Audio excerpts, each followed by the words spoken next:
episode today is all about the Renaissance. And I'm not talking like Ren Fair situation, although those are super fun. This is a little bit different. You can go to Renaissance fairs and see different examples of music from the Renaissance. That's not what we're talking about today. Important things that I need you to learn from this video are the difference between sacred and secular. Those are two big words of this unit, and they'll keep coming back for the rest of the semester. The Renaissance time period offered dramatic growth for music, both because notation expanded and religion expanded, which was a huge part of the expansion of music. So the Renaissance was developing around the idea of humanism, of peoples, developing of people. It was also known as the Age of Enlightenment. Huge philosophical things were happening at this time. And a lot of times they were focusing on these different Greek themes. You will notice throughout music history, we like to go back to Greek themes, especially in the secular world. We go back to those Greek themes. Imitative counterpoint. There's an example right here where the melodic contour, or kind of the line that the music takes. So if I follow the line right here, kind of the line it takes. So an imitative counterpoint, there are two counterimposing melodies that are imitative of each other. So that line imitates. Canon, think of this for Row, Row, Row Your Boat. This is a song that repeats itself and multiple parts. There can be as many parts as you want. Come in and join and keep repeating the same theme over and over and over again. So row, row, row your boat. The first part starts, row, row, row your boat. And the next part comes in, row, row, row your boat gently down the road. And they just keep going and building on top of each other. That's a canon. But also extremely important during this time period is word painting. Word painting is they would look at the text that they were using to create their music. And if the song said the word fast or hurried or any variation of the word fast, the music would speed up. The rhythms would speed up. If it talked about a slow flowing river, it would get slow and flowing and it would mimic the river. So word painting was where the text was reflected in the music. They were painting the music with the text. So different musical aspects. We've already talked about two of these, imitative counterpoint and word painting, that are very important to the time period. Madrigal, this is a secular style of music that came from the time period. Patronage, this is where you get one person who essentially becomes an employer for a composer or musician, and they pay them to write music. And so you're bound to your patron depending on the terms of your patronship. You typically can't go beyond that little circle. Printing press was developed during this time period. So prior to this, very few people could read.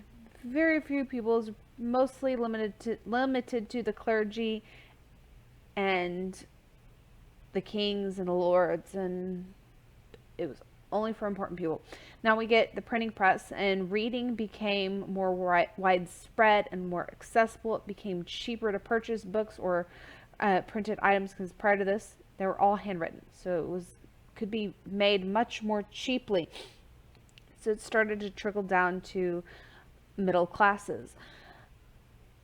Instruments became more accessible because of this, and more people are starting to participate in music as they can afford to buy printed music. Music becomes much more consistent, and more written styles of music are developed to be consistent so that they can be printed and passed on.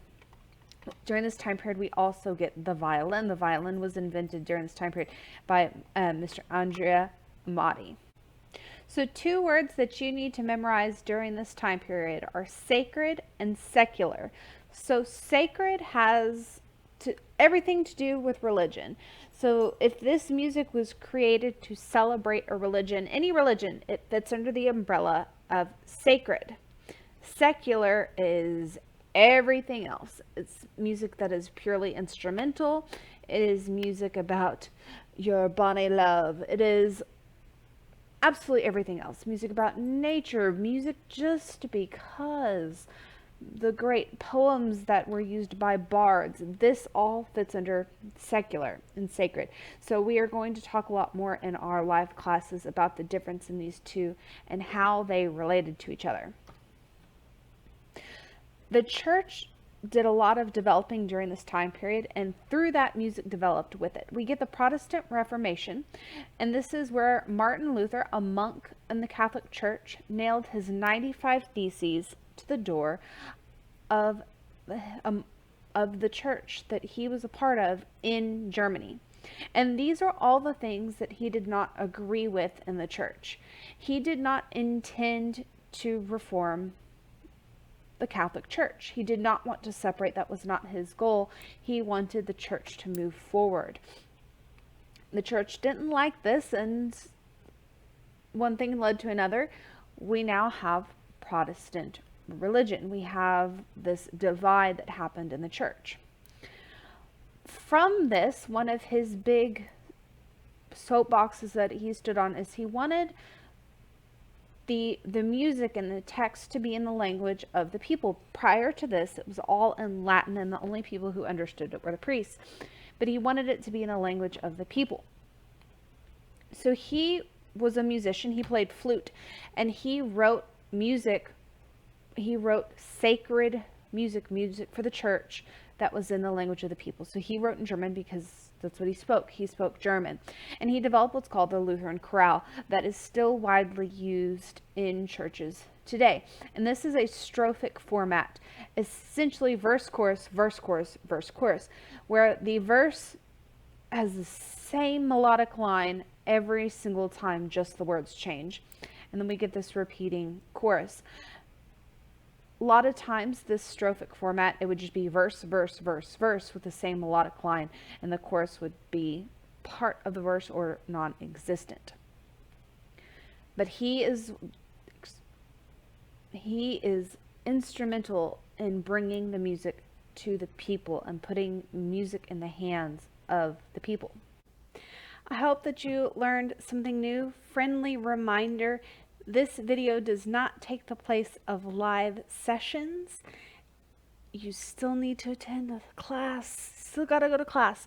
And it doesn't replace recordings of live sessions. I understand that sometimes you can't go, and that's fine. But please watch the recording. I do not go over everything in the unit in these videos, and I do not go over all the content from each section in these videos. This is just an overview. If you need help, my phone number and email are on the screen. Call me, email me. I'm here for you. That's what I'm here for. Have a great day.